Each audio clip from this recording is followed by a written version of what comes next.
Hello and welcome back. Today I'm going to be showing off the template I use in my DAW every time I narrate a new audiobook.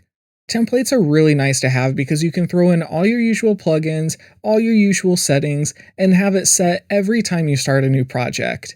If you want to learn how to do this and the best ways to get your template set up, watch this video.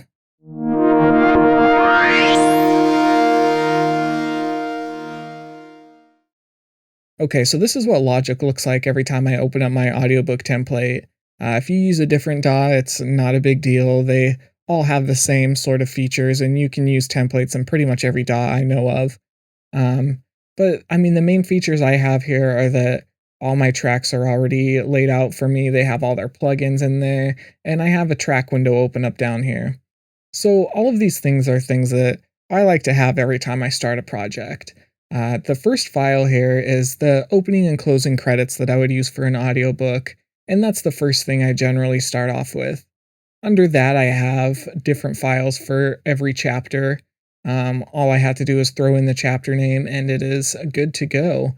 Over here, I set up the input for the microphone that I normally use for doing my audiobook narration, so that's good to go, and I have my plugins here all ready to go. I just use a noise gate, compressor, channel EQ, and a limiter. I just did a video showing what plugins I use and why I use them in the order that I do, so if you want to watch that, I'll put that in the description below. Over here on the master track, all I have is a level meter.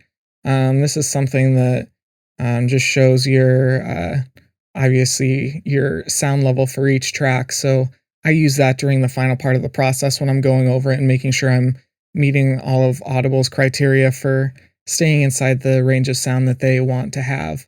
I like to open up the track window down here with a much wider view than I have up here. Up here, obviously, you can only see 13 measures, and this is good when I'm editing the tracks and taking out those breaths and stuff because you want to be able to do a fine comb over everything. But on the other hand, I like to see the whole track too to see how much more I have left.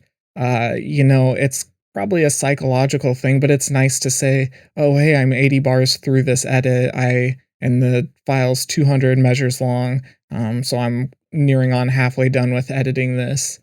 A lot of times editing can get very monotonous and boring, so it's nice to just see how much longer you have to go. So I like to keep this window open up whenever I'm editing.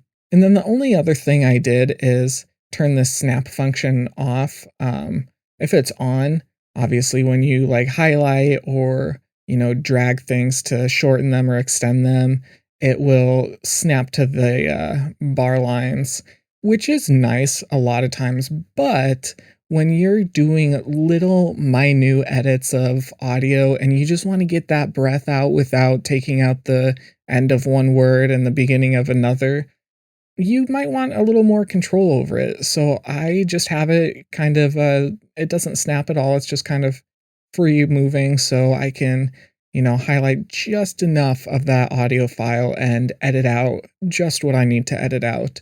But that's really all I have. This might be a little bit short, but there's no reason to extend it longer than it needs to be. All I would recommend is, you can maybe start here, add in the things you like or take out the things you don't like, and then over time, every time you complete a new project, save that as a template. In Logic, it's really easy to save templates. You just go to File and Save as Template.